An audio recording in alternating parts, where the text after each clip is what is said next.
On se rappelle tous de leur triomphe historique en 2016. Les Foxes avaient raflé le titre au nez à la barbe des gros clubs d'Angleterre. Premier League champions 2016, the amazing Leicester City.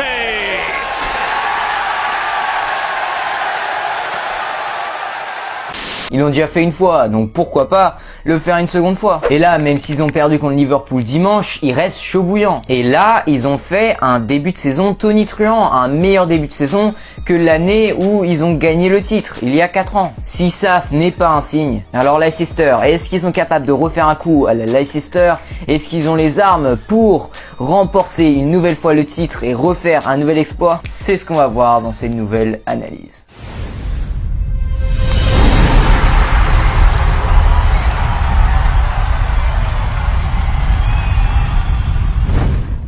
Alors quand les gens ont vu que Leicester, un club tout juste monté en Première Ligue il y a 2 ans de ça, remportait la Première Ligue en 2016, ils ont tous rêvé de voir un jour leur équipe remporter la Première Ligue aussi. Que ce soit les fans des Villains, des Peacocks, peu importe, ils avaient tous cet espoir que leur club allait réaliser le même exploit. Mais depuis l'exploit de Leicester, pas un seul club en dehors du Big Six a réussi à monter jusqu'au top 4 de la Première Ligue. On est un peu revenu à la normale et ça a un peu calmé tout le monde. Les Blues ont été champions en 2017, ensuite Manchester City a remporté le titre 2 années d'affilée avant que Liverpool mette enfin la main sur le trophée en 2020. Mais cette année, il semble avoir quelque chose dans l'air. C'est la saison la plus étrange et la plus unique depuis la création de la Première Ligue en 1992. Il n'y a aucun supporter dans les stades et des résultats inattendus chaque semaine. Leicester a notamment choqué le monde entier en massacrant les Citizens à Manchester sur un score de 5-2. Mais ce n'est pas tout, on a aussi ce match tourné à la démonstration entre Aston Villa et Liverpool. Ça s'est terminé à 7-2 pour les Villains. Maintenant, plus rien ne pourrait me surprendre, donc pourquoi pas Leicester champion d'Angleterre en 2021. Et le Leicester d'aujourd'hui n'a rien à envier avec le Leicester de 2016. L'équipe dirigée par Claudio Ranieri, il y a 4 ans, avait pour habitude de garder un bloc bas et chercher à faire des contre-attaques éclairs avec Riyad Mahrez et Jamie Vardy. Tandis que les Foxes d'aujourd'hui, eux, sont bien plus à l'aise avec le ballon et dominent régulièrement ses adversaires en termes de possession, avec des excellents passeurs efficaces et élégants tels que Youri Tielemans et James Maddison qui savent casser les lignes et dicter le tempo du match. Leicester est capable de prendre le jeu à son compte. Mais c'est également une équipe capable de faire des contre-attaques éclairs. Niveau transition, ça va extrêmement rapidement. Surtout quand t'as en pointe un Jamie Vardy qui est à l'affût de chaque opportunité. Les hommes de Brendan Rodgers sont également capables de jouer dans différents systèmes tactiques. Jusqu'à présent, Brendan Rodgers a alterné entre le 4-2-3-1 et le 3-4-3,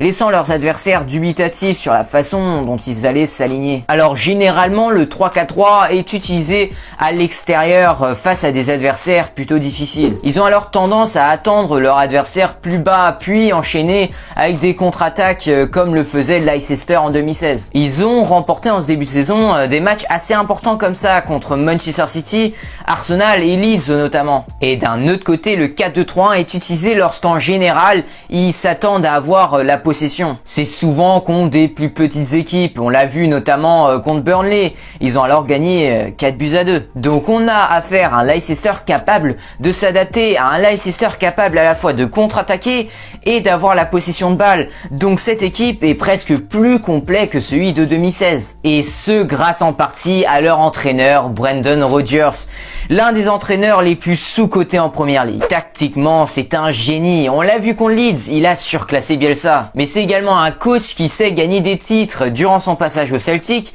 il n'a fait que ça. Et souvent les gens ils oublient, mais Brendan Rodgers a aussi failli délivrer tout un peuple.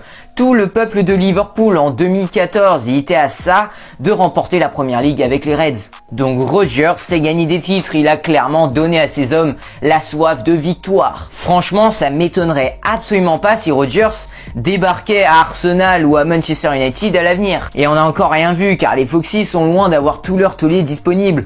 On parle souvent de Liverpool avec tous leurs blessés et tout, mais Leicester n'ont pas beaucoup de chance sur ce côté-là non plus. Soyuncu, le taulier de la défense de Leicester, est blessé. Ce n'est pas Maguire que Manchester United aurait dû aller chercher, c'est lui. Leicester a également fait sans Ricardo Pereira, Wilfried Ndidi, D'autres joueurs comme Jamie Vardy, Castagne, Evans et Madison ont aussi souffert de petites blessures.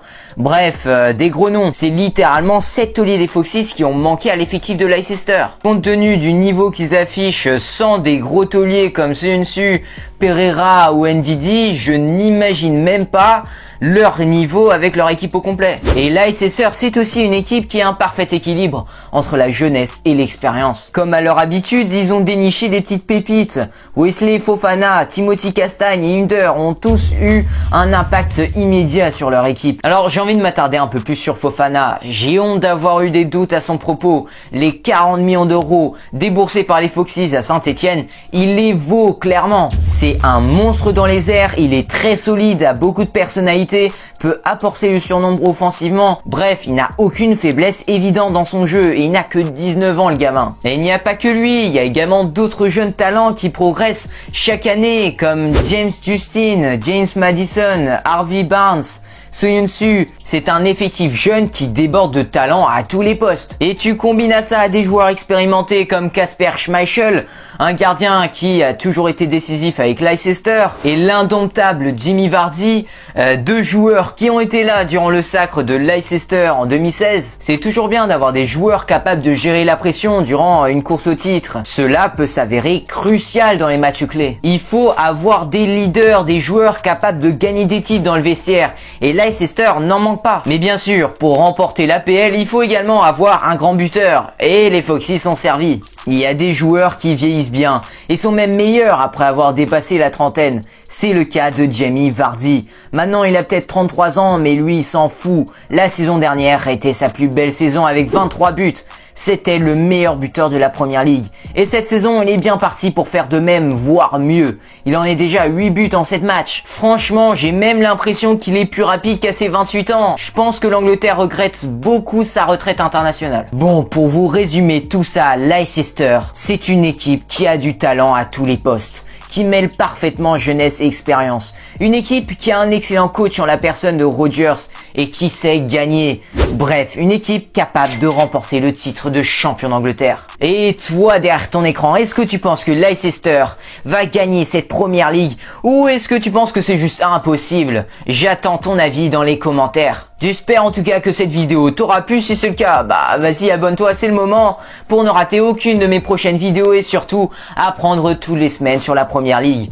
Et n'oublie pas la petite cloche de notification. Ah oui les gars, dorénavant je vais essayer d'être en live tous les week-ends sur le plus gros choc de la Première Ligue, donc ne ratez absolument pas ça. Ah oui, et si t'as apprécié cette vidéo, tu as certainement apprécié cette analyse sur Chelsea. Comment est-ce que les Blues ont réalisé un mercato aussi parfait? Tu veux le savoir? C'est juste là. Allez, sur ce, moi je vous dis à la prochaine pour un live de folie ou une analyse palpitante. D'ici là, prenez soin de vous les gars. Ciao les footeux. Ah là là, t'es resté jusqu'au bout mec, t'es le sang, t'es le meilleur. Mets un petit hashtag, je suis le best dans les commentaires, comme ça je saurai que t'es resté jusqu'au bout. Franchement t'es vraiment le best hein. Allez ciao.